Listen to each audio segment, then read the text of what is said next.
very much Theravada. You made that choice, but also a lot of people have in their minds this idea that Theravada is very selfish. You're going off to live in the forest and practice for your own arahant enlightenment, whereas Mahayana is very much thinking about others and very public, focused. And I think your pilgrimage recently is a interesting, combination of both of those. But I'm curious if it was intentional that you chose Theravada. Were you raised in Vietnamese Theravada, or how did you decide to go that direction rather than Mahayana? In Vietnam, I didn't even know that we are Buddhists. Most of the Vietnamese family, we claim that we are Buddhists, right? Most of the Vietnamese family, but we are not really Buddhists because we don't know anything about Buddhism. Right? We just know in that we go to the temple and then paying respect to the Buddha, and then with the incense, and then asking for, good health, prosperity, and everything like that. But we don't even know what's the Buddha taught about, or how to practice meditation or anything like that. So we claim that we are Buddhists, but we are not, to be honest. Okay. So back then in Vietnam, my family is same with every other families, that we worship ancestors. We only worship ancestors. And that's all we know. Okay? I didn't even know that, who's the Buddha and how he looked like, or what is the temple and what the temple looked like. I didn't even know. Until I came to the United States. This is when my Buddhist begins.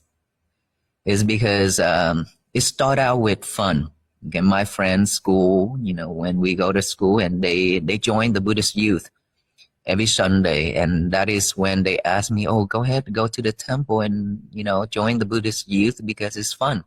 We have camping and we learn Morse code and semaphore and everything like that, and so it's gonna be fun, And then by that time, I say, okay, then I want to join because staying at home without knowing anybody or going anywhere is also boring. So I joined the Buddhist youth and then learn semaphore, Morse code, and then join with some camping, summer camping and things like that, and learn. And then I got promoted to be one of the leader.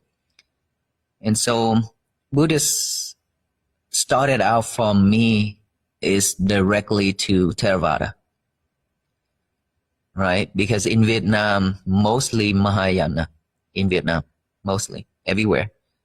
But somehow where I live, where I raised up, there's not temple, or because my family is also have to work to raise the whole family, because my family is a large family. I have 10 brothers and sisters. I'm the youngest one. Okay? So I really didn't know how my parents can raise all 10 brothers and sisters like that. Their kids, they can raise them all. And so because of a busy life, that's why we didn't go to the temple or anything. Or maybe it's the temple is far. And so we move around from Đắk Lắk is where I born. We are Huế Central, okay? We from central of Vietnam, which is Huế city. And then when they came to, they went to Đắk Lắk, is one of the city, the state. And then I was born there. And then moved to Bà Rịa Vũng Tàu. Moved to Bà Rịa Vũng Tàu. And then from there, this is what I still remember when I was still young. My parents and brothers went to work, and then I stay home alone. In front of the highway, we live by the side of the highway. There's one monk, Theravada monk wearing a red robe, just like my teacher. He goes for arm round. Okay, he goes for arm round, and he stopped in front of my house. And then when he stopped there, and I didn't even know who he is and what he's doing. And a kid, and I just think that, okay, then I need to offer him something. So I went inside and scooped one scoop of rice. Okay, not the raw one, rice. And I run out, and then he opened his bowl for me to offer it, and I poured the whole cup of rice, raw rice, into his bowl, and then I will run in to put away the can, and I rushed to run out again, and I didn't see him anymore. That is only one way. It's a highway. Okay, he walked that way straight. But when I rushed to run out again, I didn't see him anymore. And then later, I asked my brothers who lived there for a long time, my brother and sister. They say that there's no Theravada temple there. Around us, there wasn't one Theravada traditions. And I really don't know and didn't know who he is and where he's from. But that image of offering to the Theravada monk is stuck with me for a long time until I came to the United States. And then the day when I met my teacher, he wear the same robe. Everything the same. Okay, that reminds me of that incident when I offered to the monk in Vietnam back then when I was really young.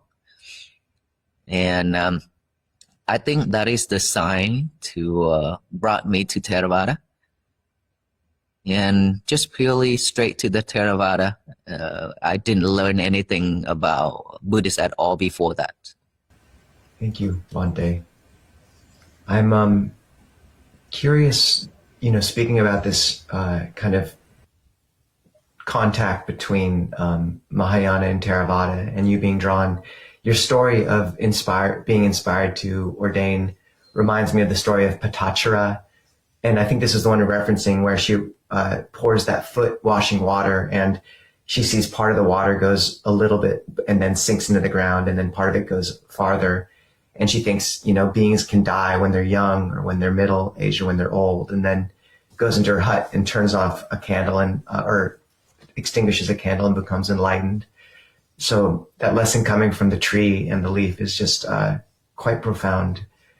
And one thing I'm curious about is, speaking about this intersection of Mahayana and Theravada, your path, obviously you're in Theravada robes, but your life has also been framed in so many ways in robes as a gift.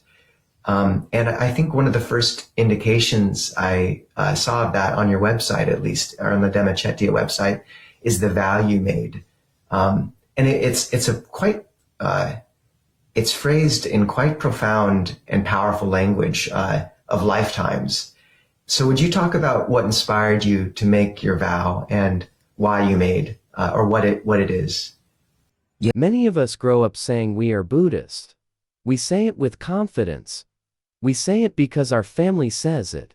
We say it because our culture says it. But if we stop for a moment and look deeper, we may realize something uncomfortable. We do not really know what it means. We visit temples. We light incense. We bow down. We ask for health. We ask for success. We ask for protection. But we rarely ask, what did the Buddha actually teach? We rarely ask, how do I practice this in my life? This story shows something very real. A person can grow up inside a Buddhist family and still not know the Buddha. A person can follow rituals and still not understand the path. This is not a mistake. This is how most people live. Life becomes busy. Family responsibilities grow. Work takes over.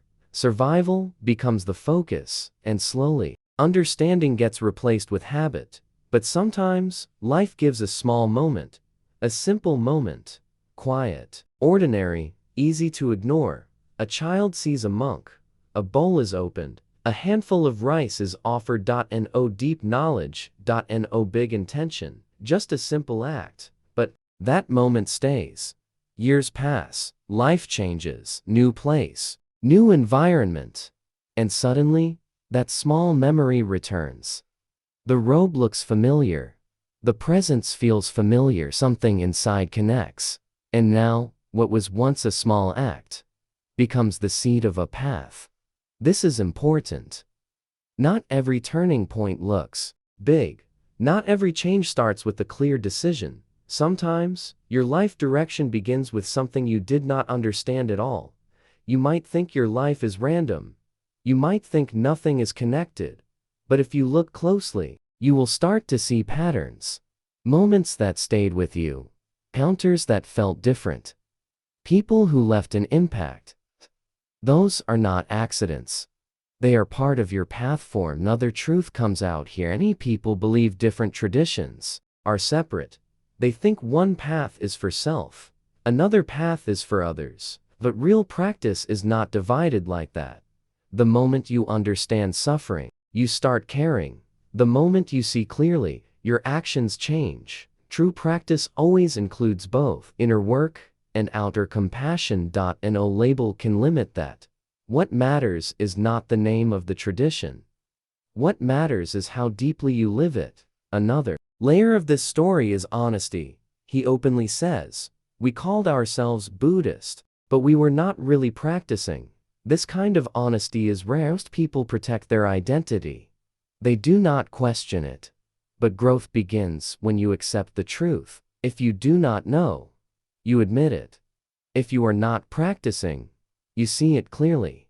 There is no shame in that. There is only clarity, and clarity is the beginning of wisdom. Now, bring this back to yourself. You might say you follow a path. You might feel connected to a tradition. But ask yourself simple questions. Do you understand what you follow? Do you apply it in daily life? Do you observe your mind? Do you reduce your greed, anger, and confusion? Or are you only repeating what you were taught? This reflection is not here to judge you. It is here to wake you up. Because the truth is simple. Your journey does not depend on where you were born. It does not depend on what label you carry. It depends on when you start paying attention. It depends on when you start practicing. It depends on when you stop living on the surface. That child who offered rice did not know anything, but the act was pure. Later, that purity became direction. Maybe your life also has moments like that. Moments you ignored. Moments you forgot. But they are still inside you, waiting. The question is not, what is your religion? The question is, are you awake enough to walk the path? Because in the end, no one can walk it for you, and no label can walk it for you. Only you can.